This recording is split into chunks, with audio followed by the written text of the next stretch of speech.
నిరంతరం పర్యవేక్షిస్తూ ఎంచేతంటే ఇవాళ ఉన్న స్టాక్స్ని రిలీజ్ చేయడం మొదలుపెట్టారు. రేపు రొద్దున కన్జర్వేషన్లోంచి ఇవ్వాల్సిన పరిస్థితి ఉంటుంది.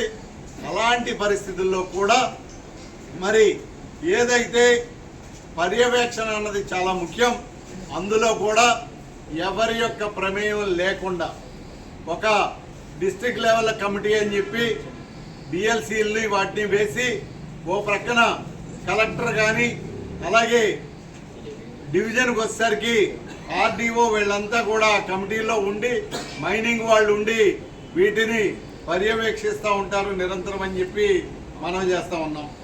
ఎప్పుడూ అంతేకాకుండా దీనిపైన ఎక్కడైనా అక్రమాలు కానీ ఇంకోటి కానీ జరగడానికి తావులేదు. ఇది ఒక మంచి ఉద్దేశంతో ఒక మంచి ఆలోచనతో ఈ తెలుగుదేశం ప్రభుత్వం తీసుకొచ్చినటువంటి ఈ ఉచిత ఇసుక పాలసీని అమలు చేయాలని అందరూ చిత్తశుద్ధితో ఉన్నారు. అట్లాగే దీని మీద కూడా భవిష్యత్తులో డిస్ట్రిక్ట్ లెవెల్ కమిటీస్తో పాటు విజిలెన్స్ మానిటరింగ్ కూడా ఉండి అందరికీ కూడా సజావుగా సాఫీగా ఈ ఉచిత ఇసుక పథకం వర్ధిల్లేటటువంటి విధంగా జరుగుతుందని చెప్పి మీకు అందరికీ మనవి చేస్తూ ఇవాళ సుప్రీంకోర్టు, హైకోర్టు, ఎన్జిటి లాంటి ఏవైతే పర్యావరణ అనుమతులకు సంబంధించి కానీ న్యాయ వ్యవస్థకు సంబంధించి కానీ సంస్థలు ఉన్నాయో వాటన్నిటికీ లోబడి వాటి షరతులకు నిబంధనలకు లోబడి పర్యావరణ హితమైనటువంటి ఇసుక సరఫరా అంతా కూడా ఈ రాష్ట్రంలో జరగబోతూ ఉంది.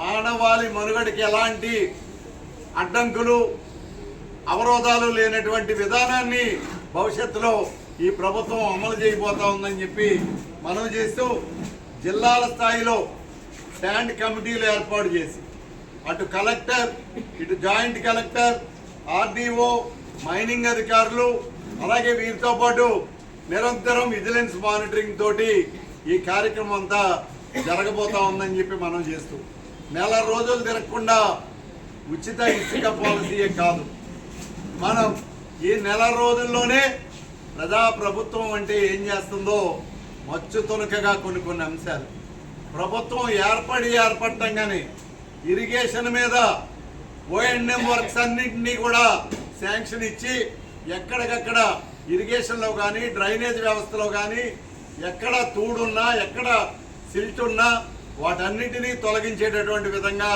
ఓ ప్రక్కన రైతాంగాన్ని ఆదుకోవటం, మరో ప్రక్కన మళ్ళీ రైతుకి చెల్లించవలసినటువంటి డబ్బు ఏదైతే ఈ ప్రభుత్వం 1600 కోట్లు గత ప్రభుత్వం రైతాంగానికి ఇవ్వాల్సిన డబ్బుని పక్కదారి మళ్లించి కాంట్రాక్టర్లకు ఇచ్చుకుంటే ఈ ప్రభుత్వం వచ్చిన తక్షణం ఏప్రిల్ 27 నుంచి మొన్నటిదాకా ఉన్నటువంటి బిల్స్ పెండింగ్లో ఉన్నటువంటి బిల్స్ అన్నీ కూడా వాటికి రైతాంగానికి చెల్లించడం జరిగింది.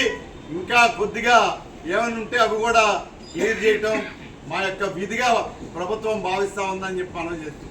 అంతేకాదు ఇవాళ ఎవరైతే పెద్దవాళ్ళు ఉన్నారో, వితంతువులు ఉన్నారో, వికలాంగులు ఉన్నారో వాళ్ళకి మాట ఇచ్చిన ప్రకారం 3000 పెన్షన్ 4000 చేస్తామని 4000 1వ తేదీనే చక్కగా వారికి అందించడం, దాంతోపాటు ఎప్పుడైతే మాట ఇచ్చారో ఆ మాట ఇచ్చిన నాటి నుండి ఏప్రిల్, మే, జూన్ నెలలు 3000, 7000 మొన్న 1వ తేదీని అందించడం.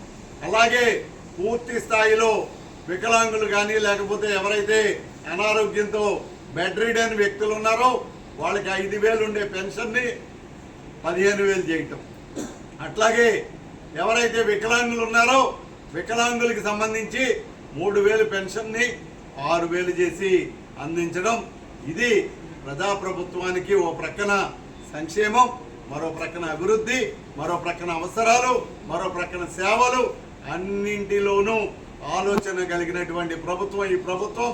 తప్పకుండా మీ అందరి ఆశీస్సులు ఇస్తూనే మరో ప్రక్కన మీరు గతానికి ఇప్పటికీ కూడా గమనించవలసినటువంటి తేడాని గమనించి గుర్తించి మీ స్వేచ్ఛా స్వతంత్రాల్ని ఎప్పటికీ కాపాడుకునేటటువంటి విధంగా మనం ఆలోచించాలి, మన రాష్ట్రాన్ని కాపాడుకోవాలని మీకు అందరికీ మనవి చేస్తా ఉన్నాం.